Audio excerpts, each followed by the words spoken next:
I'm very sorry to have to say this, but I no longer think he is worthy of the great office that he holds.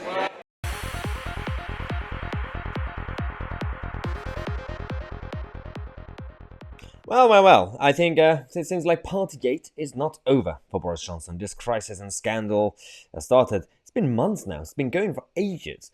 And he's tried to utilize a number of opportunities to bring back his leadership, whether it's the Ukraine conflict, whether it's the Rwanda migration plan, to do a bit of a redemption, bring back some sound policies and all that, fine. But I think the opposition towards Boris Johnson as Prime Minister and his government is not just because of Cakegate or Partygate. It's, until now, the majority of policies are either left-wing, interventionist, or just full of incompetence and U-turns. This is not the Tory or Conservative government that we voted for in 2019. It's been a lot of issues. Mark Harper is not giving up. But people like Mark Harper, he's essentially challenging Boris's leadership. He's now sent in the letter of no confidence in Boris Johnson to the 1922 committee. Watch this. I regret to say that we have a Prime Minister who broke the laws that he told the country they had to follow, hasn't been straightforward about it, and is now going to ask the decent men and women on these benches to defend what I think is indefensible.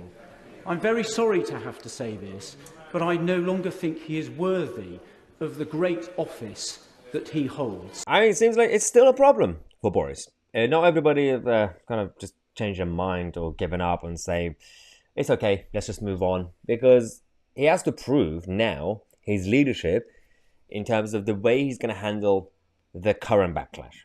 Because the Partygate's been going on for ages, but now there's apparently a new wave of letters of no confidence that might be going in. A couple of them have gone in already. And it doesn't really mean that it's definitely going to get anywhere. And it definitely doesn't mean that if they fail, the rebels, that Boris Johnson is now going to be the Prime Minister and he's going to be destroying the opposition and he's going to win all the elections and he's going to bring us conservatism. No. None of this is black and white. All we can tell is how Boris is handling it. This was his reaction.